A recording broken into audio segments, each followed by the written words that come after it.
I turned to see him squatting between lavender bushes, his gold curls strewn with leaves, his princely feston. He was so small then, perpetually flushed and in motion, like a rambunctious fox.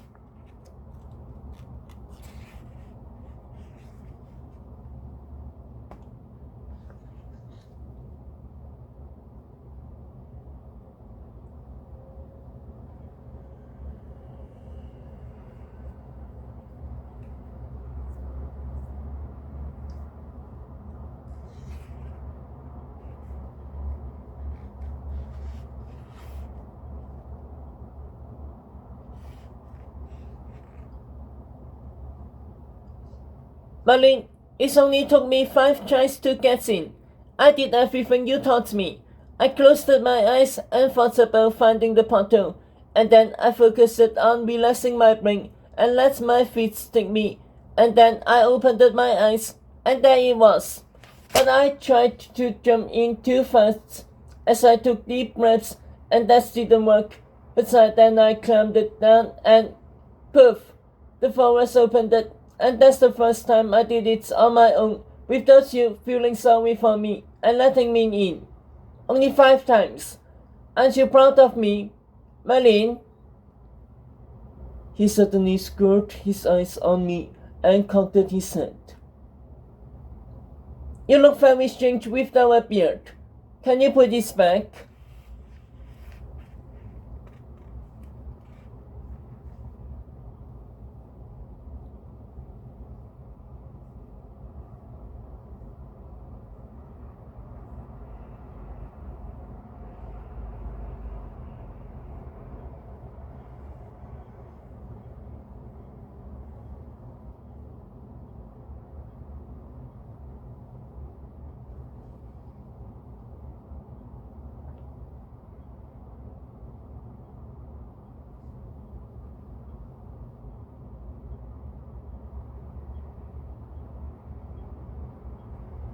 In that moment, any plans to tell him this was our last lesson evaporated. He had just turned 9, and having been 9 years old myself a week ago, I know firsthand how sensitive one is at that age, how life wired with energy and ambition, especially Tattoos, who used to stand so upright, almost on his tiptoes, as if he couldn't wait to grow taller. He had lost his mother only weeks before, and now I lost the strength to admit that I, too, was supposed to desert him. Instead, I vowed to make our last lesson one he would remember.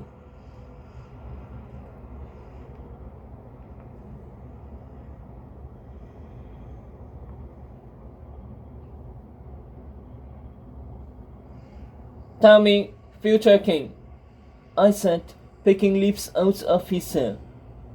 What would you like me to teach you more than anything else in the world? This is your chance. No limits. Anything you desire. How to die and come back to life, the prince said instantly, as if he had already given it a good thought. I kneeled in front of him. Well, that's impossible, unless you're a wizard with a wizard wish. No, it isn't, Tattoos contended. That Green Knight who came got his head cut off by that, and then he puts his head right back on his neck. Everyone at the castle is saying it. He did it right there, in front of that. Slash. Plunk. Peekaboo. I want to be able to do that. I want to be strong and never die. I want to be a Green Knight.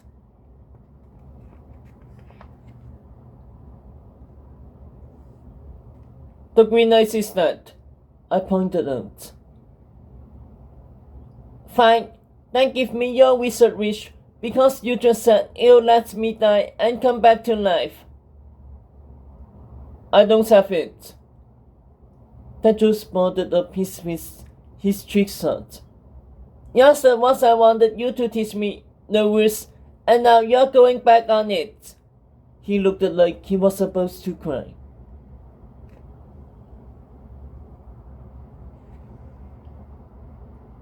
Then and in the years to come, Tedros clung to a profound sense of justice.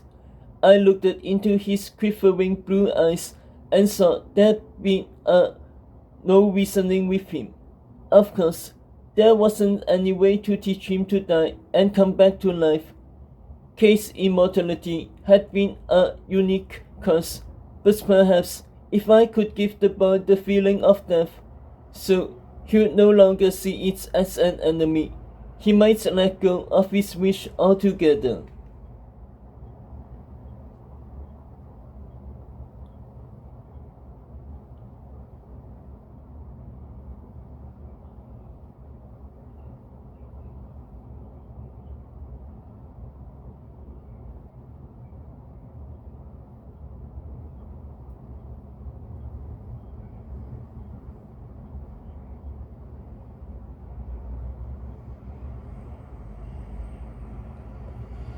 Come, I said, striding into my forest, the lilac spruces, purple pines, and plum-colored dragon trees bowing their limbs to me, sensing my tendency to reimagine the foliage of endless forest at any moment, and hoping to stay in my good graces. I could hear Tedros bopping along behind, singing coded songs about his mother and Lancelot. When I'm a headless knight, I'll go hunting other knights. Knights that I don't like. Eagerly scrambling over rocks and logs, I conjured into his path. Merlin, make them harder. And spooking every bird and squirrel he could. Peekaboo, peekaboo.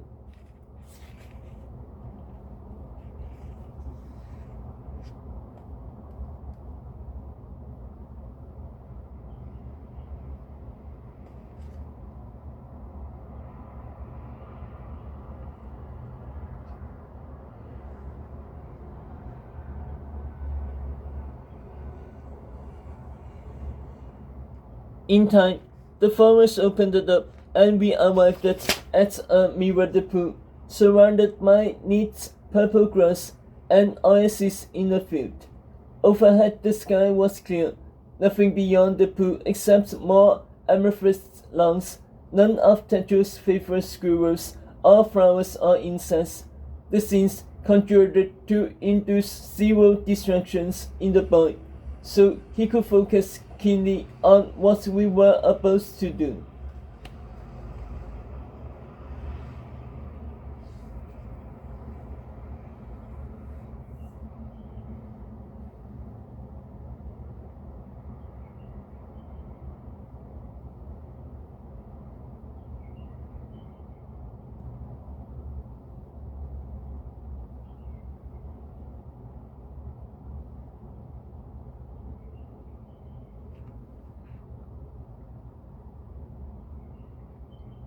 Never been this part of the forest, he peeped, dropping to his knees at the pool's edge and plunging his fist into the water.